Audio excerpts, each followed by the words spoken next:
In case you were wondering, yes, I still have my 2009 Yamaha WR250X, although I haven't ridden it much lately. I think it's been over a month, maybe closer to 2, since I've even started it. So let's see if we can get a cold startup of a 2009 Yamaha WR250X 250cc single-cylinder engine with an FMF Megabomb header and a Yoshimura RS4 slip-on exhaust.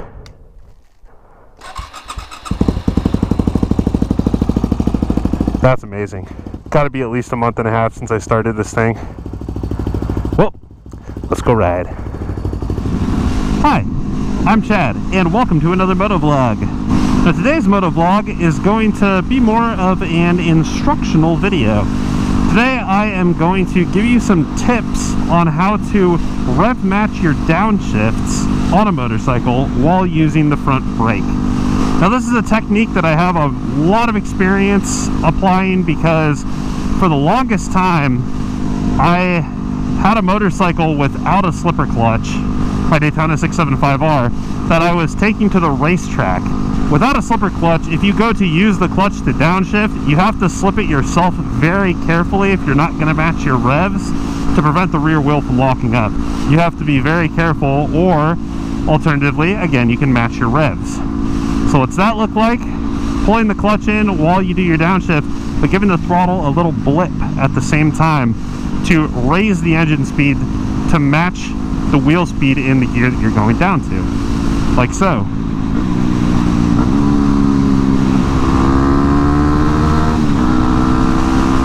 Bumpy road. Pretty straightforward principle, right? Definitely like an intermediate riding technique, not something that you're probably going to be doing the first time you hop on a motorcycle. But over time, or if you've driven a manual car before and have some experience rev matching your downshifts there, yeah, it's a technique. It helps, makes the downshift a lot smoother, and again, makes it less likely that you're going to lock up that rear wheel. Now, doing this while you're using the brakes is more of a racing technique, and it can be done with a slipper clutch, without a slipper clutch. I would consider it pretty essential if you don't have a slipper clutch, because again, you don't want to be locking up your rear wheel, especially as you're trying to brake for a corner. So good technique to know. Now this is basically the equivalent of heel-toe downshifting in a car, where you're using the brakes and rev matching the engine at the same time. And pretty similar principle, right? Because in a heel-toe downshift in a car, your right foot is doing everything. It's on the brake, you're sliding your heel over the side of your foot onto the gas and flipping the throttle, and your right hand's going to do most of the work. Now, of course, you've got the clutch that you can use with your left hand, but it's also possible to do this without using the clutch. Now first, I'm just going to demonstrate with the clutch. We don't really need to slow down here, but I'm going to anyway. So brake, bunch of blips.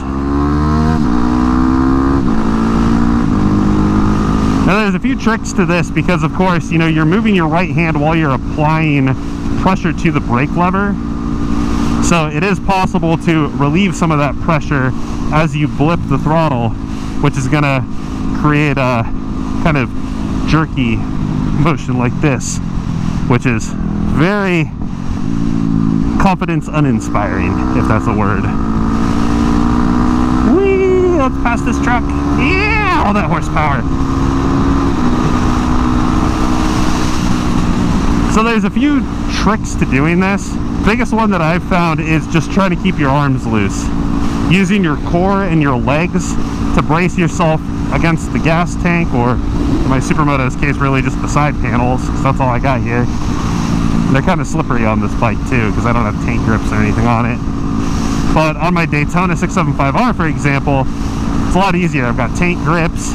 You sit a little bit further forward, and you got the clip-on bars, so a little bit easier to put your weight in your core there and have something to grip onto.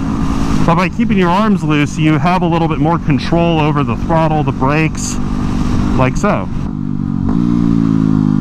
There you go, little blip. So the other thing too, and this really just takes practice, that's all it is. It's going to be jerky the first few times you try it, whether you're using the clutch or not. But basically what you're doing is sliding your fingers on the lever. So as you're applying the lever, it's kind of going like that, but at the same time, you again have to be very careful so as not to relieve that pressure that you have on the lever. The first few times you do it, it's going to be jerky. Don't grab the brakes super hard or try to do it in an emergency stop situation. Just try it with a little bit of light pressure at first, like so.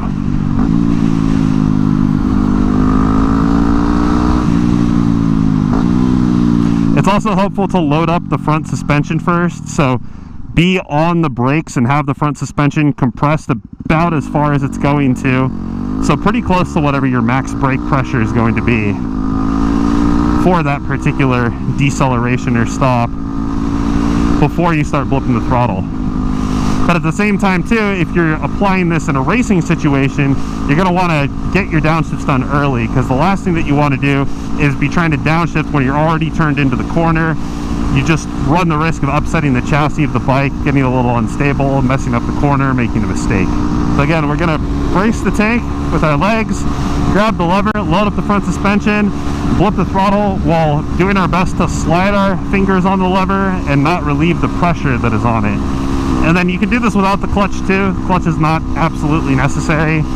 If you're used to rev matching your downshifts with the clutch, that's great. You can still do it.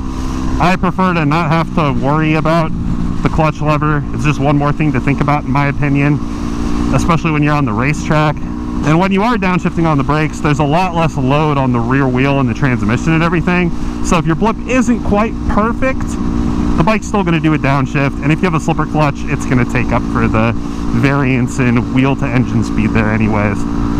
So to do it clutchless, basically the same principle, and you're going to preload the shifter for a downshift. Just put some firm pressure on it, don't force it, but when you go to blip the throttle after you're braking, it's just going to slip down into the next gear. Ready?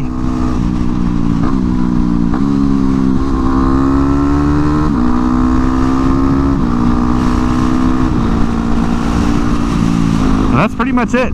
So again, key tricks: use your core, use your legs to keep your arms loose so that you can modulate the brake lever a little bit better. If you stiff arm it, it's a lot easier to relieve the pressure, and you're going to get it jerky back and forth on the brakes. Again, not ideal, not confidence inspiring, not the best way to carry speed into a corner. And yeah, it just takes practice. It took me months and months and months of practice doing this on the street. Just again, not doing like an emergency stop or braking hard for a corner, but just practicing slowing down coming up to a light or braking for a slow casual corner on the street. It is going to be at first very difficult to maintain consistent pressure on the lever while you are braking, while still blipping the throttle, but practice. That's really all you can do, and eventually you'll get to the point where it's not so jerky anymore. And again, on a sport bike, it's a little bit easier because everything's a little bit more precise and fine-tuned compared to a little supermoto like this. So as long as you keep practicing and just be analytical of what you're doing, make a little bit of adjustment, try to loosen up those arms, use that core, and keep those fingers consistent. And with time, you'll get it. Time and practice. That is the key to pretty much any skill. But anyway, with that, I'm going to go ahead and wrap this one up. So, thank you so much for watching. If you enjoyed this video, I would sincerely appreciate a gentle little click of the like button. And if you consider subscribing for more motorcycling tips, tricks, adventures, and content like this. If you're new to the channel, I also have a 2017 Aprilia Tuono V4 1100 factory that I like to ride around on the street and clown around on, as well as take to the racetrack occasionally. And I have a 2012 Triumph Daytona 675R track bike that I club race. I'm an amateur club racer, and I also just secured an amateur club racing championship in the 600 Supersport class with the California Road Race Association. So we've got a little bit of a variety with the motorcycling content in terms of bikes. Drop a comment below. Did you find this video helpful? Do you already know how to downshift while using the brakes and rev match? Can you do it without the clutch? Let's talk about it in the comments below. But thanks again so much for watching, and I will hope to catch you in the next one. Until then, later.